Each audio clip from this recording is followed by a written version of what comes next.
महाराष्ट्रातील ताज्या घडामोडी पाहण्यासाठी आजच आपल्या न्यूज 15 मराठी या चॅनलला यूट्यूबवर सबस्क्राईब करा. तसेच इंस्टाग्राम आणि ट्विटरवर फॉलो करायला विसरू नका. न्यूज 15 मराठी, आवाज जनसामान्यांचा. इंधन मुबलक म्हणणाऱ्या प्रशासनाला चपराक, सानगडीत पेट्रोलसाठी रांगा, अफवांचा परिणाम की व्यवस्थेचा बोजवारा.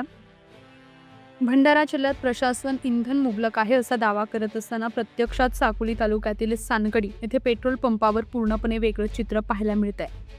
सानगडीच्या अशोका पेट्रोल पंपावर आज सकाळपासूनच दुचाकी आणि चारचाकी वाहनांच्या अक्षरशः किलोमीटरपर्यंत रांगा लागल्या असून परिस्थिती नियंत्रणाबाहेर जात असल्याचं दिसत आहे. पेट्रोल मिळणार नाही या एका भीतीने नागरिकांमध्ये अक्षरशः घबराट पसरली.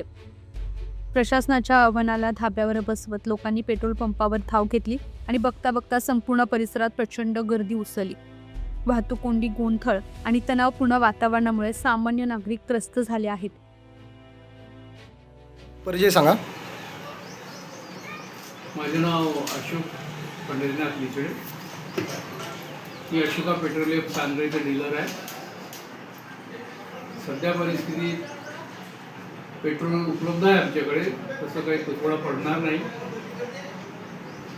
पण ग्राहकांच्या गैरसमजुतीमुळे पेट्रोलचा स्टॉक राहणार नाही का, पेट्रोलचा तुटवडा पडेल, त्यामुळे सर्व ग्राहकांनी इथं गर्दी केलेली आहे.